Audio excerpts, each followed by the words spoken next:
जहां पर स्वास्थ्य सुविधा का अत्यंत अभाव हो,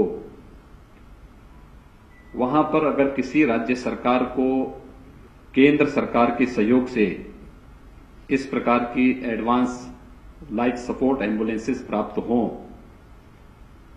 और प्रदेश सरकार उसको न ले पा रही हो, तो जनता के प्रति उस सरकार की क्या जवाबदेही रही होगी, आप सहज अनुमान लगा सकते हैं।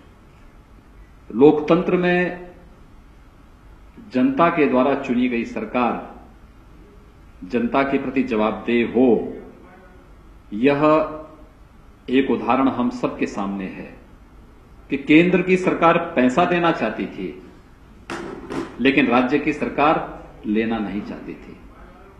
हम लोग किस समय प्रेजेंटेशन चल रहे हैं विभिन्न विभागों के,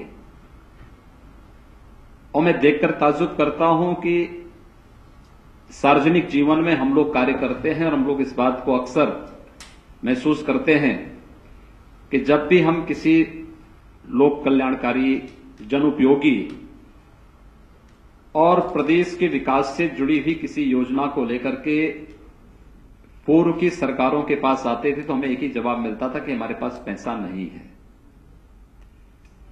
केंद्र की सरकार उसके लिए पैसा देना चाहती है। आज हम इस बात को देख रहे हैं कि बहुत सारी ऐसी योजनाएं हैं जिस पर केंद्र की सरकार की अपनी योजना है। केंद्र सरकार प्रदेश सरकार को पैसा देना चाहती थी, लेकिन राज्य सरकार इसलिए पैसा नहीं लेना चाहती थी कि कहीं ऐसा न हो कि उसका श्रेय मोदी जी को मिल जाए या केंद्र की भारतीय जनता पार्टी की सरकार को मिल जाए, और इसलिए प्रदेश की 22 करोड़ की जनता को उससे वंचित रखा गया। केंद्र और राज्य दोनों की अपनी भूमिका है और दोनों को मिलकर के इस लोक कल्याणकारी अभियान के साथ चलना होगा।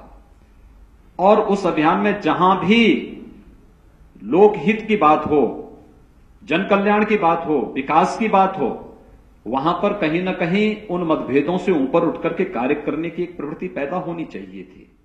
नहीं हो पाया। 3 मस्जिद, 1 मंदिर। मंदिर हिंदू समुदाय के द्वारा है। 3 मस्जिदों पर माइक रहेगा, लेकिन मंदिर से माइक उतार दिया जाता है। क्या यही सेकुलर एजेंडा है इन लोगों का? यही सेकुलरिज्म है?